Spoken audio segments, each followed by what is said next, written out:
Okay, we've arrived at a place called Rimroll. Now, we were here 4 years ago. There were about 100,000 people from Darfur who had fled out into here. They had nothing. They had no clothes, they had no food, didn't have anything. They showed up here and they didn't know what to do, so the local community did its best and built them transitional shelter. We've been able to, over the years, bring in some things like water and food and other things. And now they've begun to make up their own economy and are starting to build permanent houses. So this is one of those places where the retrieval mechanism, or the people coming back into South Sudan, has really worked. And I wanted to show you, the team's over here, but the people are so happy to see us that they've got a celebration going on.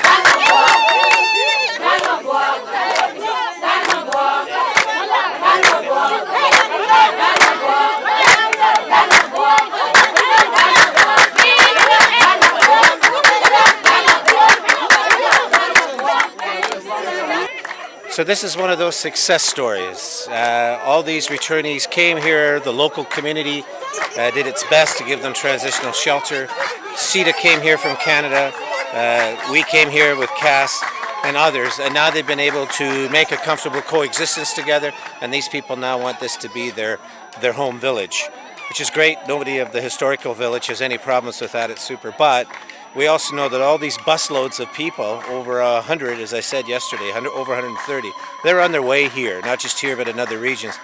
Will this fragile economy here or environment be able to sustain all of that? I don't really know, and that's going to be part of our problem. You just find success, and then the South has its own referendum, it's been successful, and then all of a sudden everybody wants to come because of that success, and we could be in trouble. We could be into a humanitarian crisis.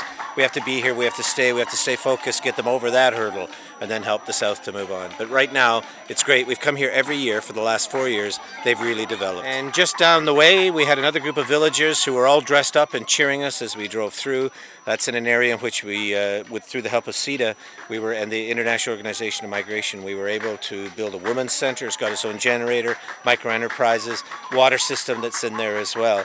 But they also have a school. And that school was vital because the people coming out of Darfur had nothing. They didn't know where their people should go. The schools, some in Arabic, because that's what a lot of them learned in Darfur. But some of it is also in Dinka, which is the traditional language of the area. But I think for Jane and I, we're personally just so gratified to come back and see that these people made a go of it. And not only that they did it on their own, but the local community that was here absorbed that was there. We now have to sit down with the leaders tomorrow and give them the warnings about what is ready to come.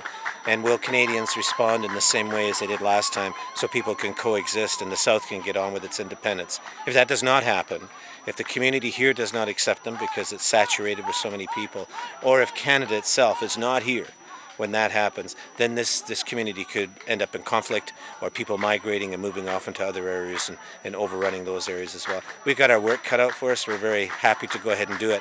But for now, we're just going to enjoy tonight and celebrate as the people here are, because they've been able to make something of themselves, and they think they're now part of a country that's going to allow them independence. So while all that happy commotion is going on out there, you can see that the sun is starting to set. It's a beautiful evening here.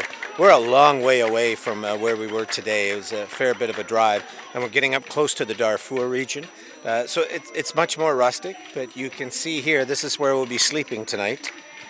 These are the beds that, these weren't made for us, but people have volunteered them for us to have. This is a typical Southern Sudanese chair that people make themselves, and with some material and with wood. And that's what they do, and then we'll all sleep out here tonight under the stars. That's going to, and I find it incredible. There you'll see a car, you'll see a motorcycle, and you come over here and people live in the same houses that they did 1,000 years ago and make the same kind of beds that they did 1,000 years ago. We've done a lot of studies of this area, just kind of anthropologically, and what people used to live in, and they're very much the same, and yet they see these cars and other things and coming in, and when we put in the water system here, it was new design, new technology. That was all fascinating to them. They'd never seen it before. So I think we've, it's a mixture of the old and the new, and so far they've been able to jive together really well. We've got to be careful that we don't impose too much on here. They have the right to be able to expect, I think, a bit of a better life, and we have to try to help. On the other hand, culturally, we can't come in and try to do anything that's going to try to take over and tell them how to do things different. They're finding that on their own, without our help. What they needed was help with resources. That has been provided. So we'll sleep tonight under the stars, just like the Sudanese have done here for a long, long time. They're going to have water systems, and they're going to have micro enterprises and generators that will take them into a new future.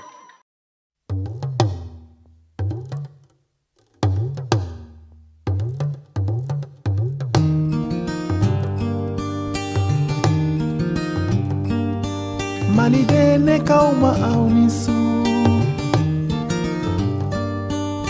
Ikera fa wafa Sukura barotu masera Au fe baroli negeyena Malidene kima inisu Inisuro baru Ikera fa wafa nebife Sukura barotu masera